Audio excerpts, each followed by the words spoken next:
Ethan Decker is the founder and president of Applied Brand Science. Ethan's work demonstrates how blending science with creativity can revolutionize marketing. Imagine turning a layoff into a thriving business. Ethan Decker did just that, and he's here to share his secret sauce. With a PhD in urban ecology and over 20 years in the marketing industry, Ethan has some incredibly unique insights that you'll want to hear. Stick around as we uncover the scientific laws that can transform your brand, the shocking mistakes that most companies make, and even how to master the art of personal branding. As always, if you found value from this content, please like and subscribe. And now here's my conversation with Ethan Decker. Enjoy. Hello, everyone, and welcome to another episode of the Beyond Fulfillment Podcast. I'm your host, Dave Goulas, and this week, my guest is the founder and the president of Applied Brand Science, Ethan Decker. Welcome, Ethan. Hi, Dave. How you doing? I'm doing great. Thanks so much for being here. Thanks for having me. Excellent. If you could, for everyone, Ethan, can you tell us how you became an entrepreneur? Yes. There was a freak accident at the lead factory when they were trying to create lead paint. And instead of coming out the Joker, I came out an entrepreneur. It was a little bit like that. I was in marketing and advertising for about 20 years, mostly at big companies. And the last firm I was at was a bit of a sinking ship, although we thought it would be a turnaround story. There was no turning it around, apparently. So caught in one of the rounds of layoffs, I decided I should hang up my own shingle. So it wasn't necessarily my first choice, but man, am I glad I'm doing it now. Okay. And that's when you founded Applied Brand Science? Is that right? It took me about a year to figure out what I wanted to do next. Did I want to go back into a big agency? Did I want to branch into an entirely different world of business? But eventually I got the bug. And the bug was, if I'm going to build another brand for the next 10 or 20 years of my life, I'd like it to be my own brand. Okay. So you reached that point where so many people that have been in the corporate world do, where you're, successful career, but you kind of want more and you want more control and ownership and more freedom. Am I saying that right? Yeah, pretty much all of those things: control, ownership, freedom, the ability to do the crazy things I think I should do, which follow my own advice as a brand guy.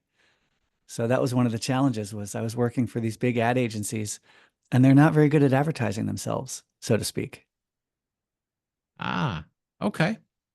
So in your bio, it describes you as a scientist by training, but a marketer by trade. And you're the missing link between science and creativity. So could you just expand upon that? Yes, in a past life, I was a scientist. Well, in a past chapter, I got a PhD in urban ecology down in the University of New Mexico, which is also where I met my wife. So no matter what came out of it, that was an amazingly good choice. And I was doing quantitative modeling of ecosystems. I was doing mathematical models and computer simulations and multivariate statistics, and all in pursuit of science, in pursuit of understanding how do ecosystems work, how do urban ecosystems work, how do cities take in energy and material and then belch it out into the world. And it was great. And I definitely cut my teeth on some what we would call hard science. Nowadays, I call it the natural sciences versus the social sciences, because the social sciences are actually harder to do than the natural sciences in many ways. It's harder to create a model and successfully predict the launch of a new toothpaste than it is to put a rocket on the moon. It's kind of weird, but there are just too many other variables in the marketplace. So yes, I have a past life as a scientist. And then when I got into marketing and advertising, I looked around and said, well, where's the science? What are the laws? What are the principles? And people laughed at me, but I have the last laugh now because there are laws, there is science, there are principles. And if you use them, you don't waste anywhere near as much time and energy as you do if you're chasing after windmills that are very common in the world of marketing and advertising. Ah, so quite an interesting combination there, right? Where you started in science, and like you said, things are based on law and doing all these experiments to really understand why things happen the way they do. And then, like you said, that approach was laughed at in marketing. And all the entrepreneurs that are listening, I'm sure, can relate to a marketing campaign not going as planned, and like you said, wasting time, wasting money, thinking it's a great idea, and then having it fail. And so can you talk about when you started to like how that unfolded for you and how you've applied this science to marketing throughout your career? I started to look for any laws, any science, any research. There are very few people, for instance, there are very few people in advertising with a PhD. So even that was a calling card, a way to stand out. But what I found were indeed, well, there were two things. One were some very clear empirical regularities in the world that kind of prove or disprove certain ways that people buy and shop, certain ways that brands grow, and certain things that do and do not work when it comes to advertising. So that was a revelation that there really was bedrock. There was a foundation to stand on. And then the second thing was the science of marketing and advertising does also show that lots of the things that we throw our hands up in the air about, that you can't predict who's going to be famous, or you can't predict which ad's going to be a viral ad. There is real truth to that because inherently economic systems are technically complex. Complex systems are a technical term, different than like a simple system. What's a simple system? A simple system is shooting a bullet out of a gun. There are very few forces at play and there's no feedback loop. But a complex system is like a flock of birds. It's very complex and there's feedback loops and things can amplify. So for instance, you can't predict where you're going to have your next 100-year flood. I'm in Colorado, so there's going to be a 100-year flood at some point. And you can't predict exactly where it'll be and exactly when it'll be. But statistically, you can predict there will be a 100-year flood roughly every 100 years because that's why we call them that. So there are parts of science, parts of marketing and advertising which indeed are predictable based on some laws which nobody knows. And then there's the part of the marketing and advertising where we kind of throw our hands up and say, "Oh, it's all just black magic." And it's hard to predict because it is inherently a statistical probability instead of a truism. Ah, okay. Yeah. So as you got into your marketing career and you were applying this science and really figuring this all out, I mean, what was the feedback like from these corporate companies where you're working and trying to apply this different way of doing things? It has been really interesting. On the one hand, there are people who are so excited that there's bedrock to stand on, and there's a foundation that's law-like and empirically proven. On the other hand, some of these laws kind of challenge very long-held beliefs about things we would call brand loyalty and brand love. And sometimes people have a really hard time accepting these truths. So that's been really interesting to see that different level of response to the laws of brand science. Okay. Yeah. And so when you finally started your agency and you're off on your own, like what was that like after, being in the corporate machine for so long and being with numerous big companies to actually going out and having your own clients and building your own agency? Freeing and harrowing, as so many entrepreneurs know. Freeing because you finally get to call the shots, you get to move fast, you get to decide what happens and when, and make things happen on your time scale. harrowing because you never know if it's going to work. Suddenly it's all on you. You're going into debt potentially. You're having to wear lots of hats you never had to wear before. I have to do compliance, insurance, regulatory, legal, finance, HR, all the things I didn't have to focus on when I was just doing brand strategy at a big agency.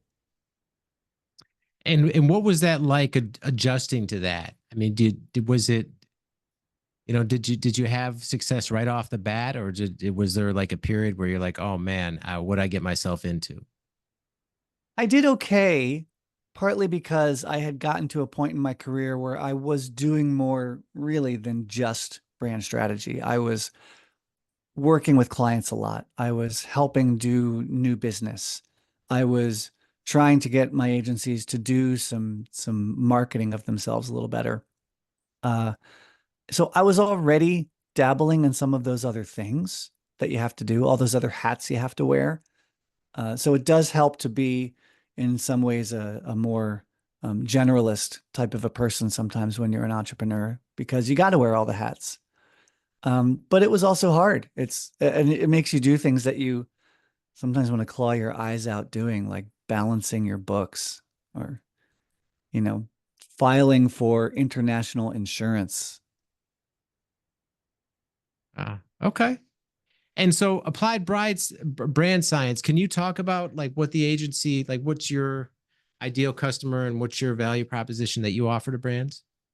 We help CMOs of companies of all sizes, or CEOs as well, who are focused on their growth and their brand and their marketing, understand the laws and the levers of brand science so that they can grow their business more effectively. We've had all kinds of clients because the laws are universal, like gravity. Gravity applies to cars, gravity applies to planes, gravity applies to helicopters. So I have had B2B clients who work in construction and manufacturing and athletics. I've had B2C clients who make major appliances and apparel and beverages. I've had very big companies. You might have heard of Whirlpool or Lazy Boy. And I've had very small companies like Brock or Hoplark, which you might never have heard of. And the beauty again of the laws and the levers is it's a pretty universal system. It applies to all kinds of brands and all kinds of categories. So that's been great. I think when it comes to my business, I am currently doing mostly consulting and training. And what I am going to be moving into, which is going to be another change of gears for me, is more products. So books, courses, workbooks, modular trainings, things like that that people can do on their own.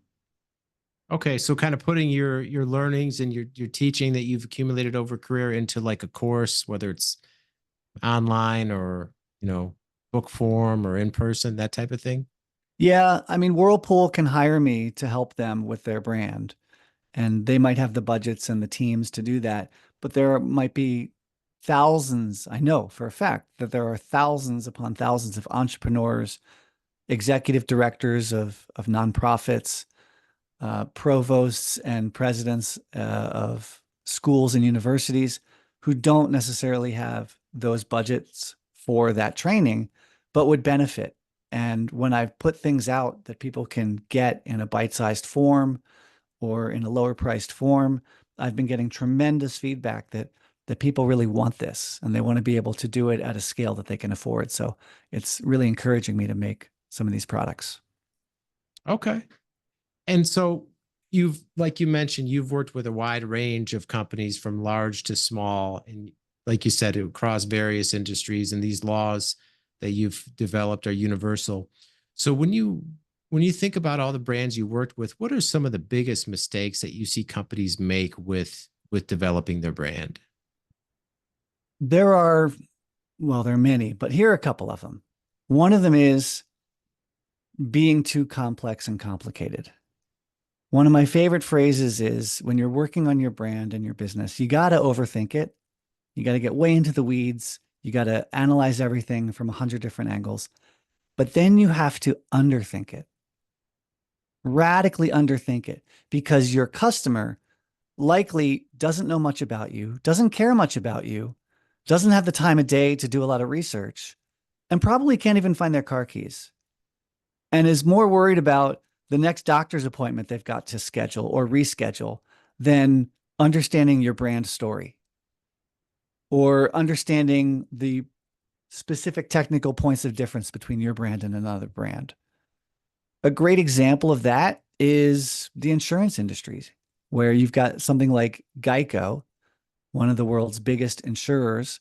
It's a very complicated product. It's very abstract. And what do?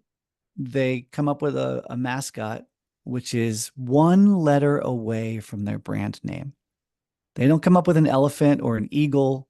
They come up with a gecko, because Geico and gecko are close enough that there's a hope in hell that we might remember which brand that mascot goes to. And then for the past 20 years, they've had that gecko speaking to us in that funny accent. I think it's British accent. Maybe it's Australian. I don't remember. And maybe it's changed over time. But again, I don't care. It's not my brand. I don't going around thinking about whether Geico's mascot has a consistent accent. But for 20 years, they've had that gecko, and the gecko has said something that might now finally be sticking in people's minds, which is something like, if 15 minutes can save you 15% or something like that by switching to Geico. That's radical underthinking. And most brands don't do that. They overthink, and then they spew that out onto their website and in their promotional materials and on their conference booths and on their merchandise and in their creds decks. And it's just way too much information. It's way too many facts. It's all the details that most of your buyers just don't really care about. So that's a big mistake, is to overthink things and then not underthink them and simplify them for people. Freight shippers, are you tired of dealing with unreliable freight brokers? Tired of delays, missed delivery appointments, and no one to talk to? Tired of unpleasant surprises, reclass, reweighs, and the invoice always being higher than the quote? Well, you can enjoy a better freight experience with SPI Logistics. I joined SPI as a freight agent to deliver that better freight experience to our 3PL customers.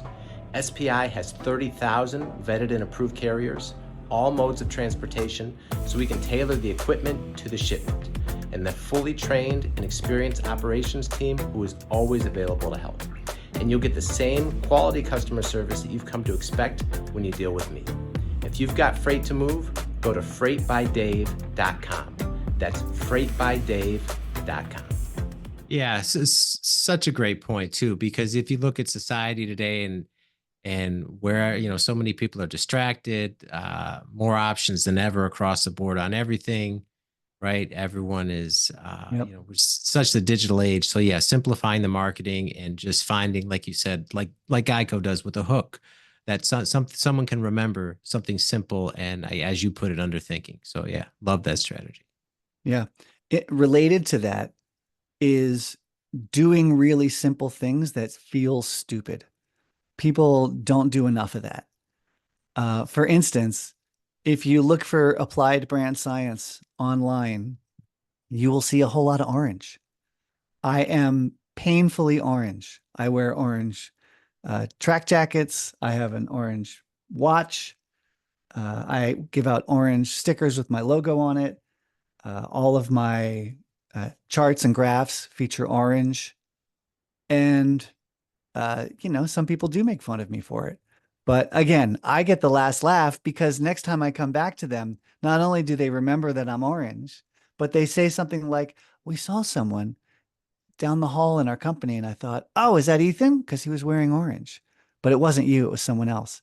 So it works. There's a reason Coca-Cola has not gotten bored of red and white with a big ribbon. There's a reason Starbucks is green and white, and for 40 years hasn't, aside from a little bit of the design, hasn't changed the green and white. So doing something as quote stupid and simple as picking a strong color and making everything be that color is another mistake a lot of companies make, especially entrepreneurs, is they just don't think that that matters.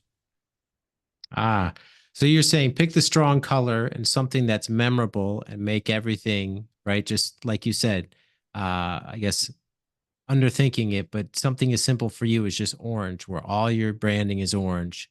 And that way people get to know you for that color. Yeah, it's a missed opportunity for most small companies is to do something like that where it's just obvious which brand it is, because that's one of the first issues is, can you even notice the difference between the brands? And then can you even remember the difference between the brands? Whether you're a IT provider or you're doing cybersecurity or you're making kombucha, right? Just to help people tell your brand apart and remember which brand it was. It's an undervalued aspect of your business design. Okay. And along those same lines, I wanted to just expand on this post that you just did recently on LinkedIn, where you were talking about the title is "Don't Put Your Brand on Your Branded Merch." Can you just, and it's a long post, but do you want to just give us a story there?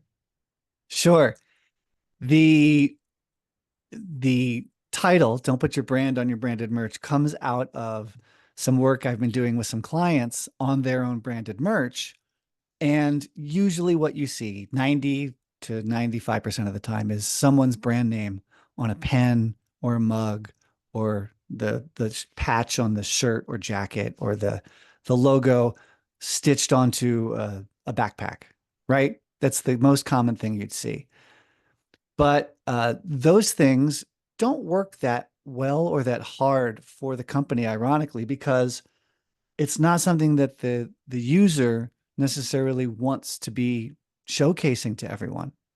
Like, there are very few people in the world that care about the name Applied Brand Science. And they really wouldn't want to wear a shirt that says Applied Brand Science. But I have found a whole lot of people that want to wear a shirt that says Science AF. And that actually is my tagline. AF meaning, am I allowed to curse on this one? Yeah, go for it. All right, science says fuck. Of course, that's what the AF stands for. And so it's slang, but it's a funny twist because usually it's used for something that's really cool and really hip and wow, that's fly as fuck or that's hot as fuck. And instead to say it's science as fuck is just kind of a funny joke. And I wear a t-shirt that says it, and I've had people stop me in airports. I've had people ask me where they can buy them.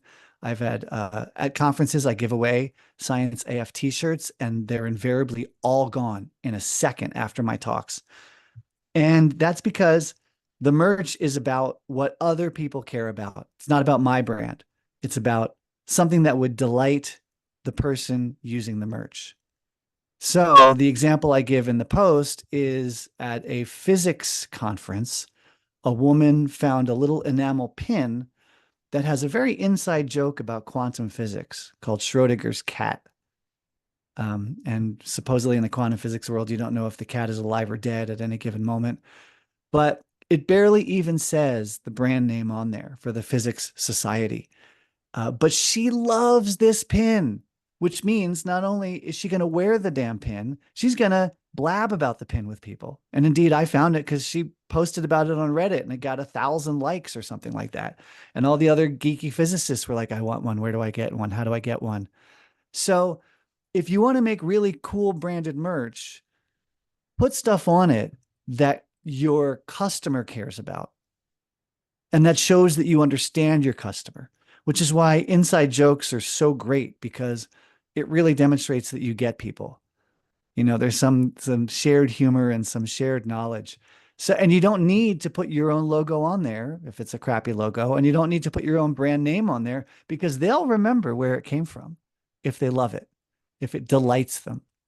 So my recommendation is make delightful merch, and you don't even have to put your brand name on it. Ah, okay. Quite an interesting paradigm shift there for sure. Because yeah, like you say, you go to any trade show, you see nothing but branded merch with everyone's brand name on it. So you don't see that, what you're describing, very often at all. Right. Imagine if you got a pen at any random conference, and instead of having some logo like Sensodyne Incorporated Dynamic Systems, it says something like, "This is a bad idea. Let's do it." Right? Already, it just brings a chuckle. And you'd like to use that pen, or you'd like to have that pen at the right moment to show a buddy or to show a friend. And it makes the merch more interesting and delightful and fun for the person, which means they're more likely to keep it and use it and talk to others about it. And therefore, you get to live rent free in their brain. Which is really the intention too of the merch anyway, is to get people talking about your company, but just a different way of viewing that process. Bingo, bingo. Never forget that the merch is a great reminder tool, and it mostly reminds people that your brand exists at all in the world. Okay. Now, also, with the companies you work with and just what you see in general in marketing, like you talk a lot about entrepreneurs and CEOs of these different companies. Like, how important is personal branding for a CEO to grow their brand in today's age? It's pretty important. The way I like to think about it is, long before the notion of personal branding, we had this really boring, simple concept called reputation. And if you think about it, that's what a brand is at its biggest. It's not your logo and your colors. Your brand is your reputation. When you think of IBM, you don't even really think about the logo. You think about the reputation of this company. Starbucks, for sure, the logo matters, but it's the reputation. So when it comes to people, having a personal brand is, first of all, it's just your reputation. And so you need to understand your reputation, know what it is, and manage it. And if you have a reputation for being irascible and irresponsible, then that's a problem. If you have a reputation for being someone who overthinks and overanalyzes, maybe that's a problem. If you have a reputation for being effusive and generous, that's great. So you want to know those things, and that's part of your, quote, personal brand. I think these days, when CEOs and other business leaders are starting to parlay their name and reputation into real business, like I think Lee Iacocca was one of the early ones, right? He wrote a book and became famous and became a speaker. Now you want to manage your reputation with a little bit more of the trappings of what a brand would do. So maybe you do think about a color that your own website and your own stuff is kind of known for. Seth Godin is a marketing guy, and he is pretty well known, I think, for his glasses. He usually, I think, wears orange glasses or interesting circular but brightly colored glasses. And even when he has black and white photos, the glasses are still in color. And that's part of his personal brand. Richard Branson, the guy from Virgin Atlantic, Virgin Air, Virgin everything. He has a strong personal brand. I don't know if he'd ever call it that, but he always wears beautiful white button-down shirts, but they're, unbuttoned 2 or 3 down, and they're loose and they're not tucked in because it looks like he's on the Riviera drinking, Cremant. So that's his brand. Steve Jobs, Oprah Winfrey, all of the biggest names we know of certainly have a personal brand. And I think if you, as an entrepreneur, do any of those things, 5% even of cultivating a brand and having something that's a little distinctive or a signature thing, it can only help. All right. Good advice.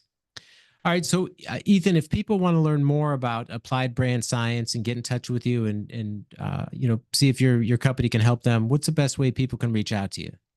You can find me straight via Google on appliedbrandscience.com as well. I'm also on LinkedIn quite a bit. My handle there is EH Decker, but if you search for Ethan Decker and brand science, I will come up almost anywhere. And then I am currently setting up talks, conferences, and trainings for 2025. So not sure when this will air, but I book a few months out. So it's good to reach out and have a conversation with me about things in the future. All right. We'll link all that in the show notes for everyone. Great. All right. Well, Ethan, thank you so much for taking the time to be here. Enjoyed our conversation. I know the audience got a lot of value, and we wish you all the best. Thanks so much. All right. And that's all the time we have for now. We will see you next time.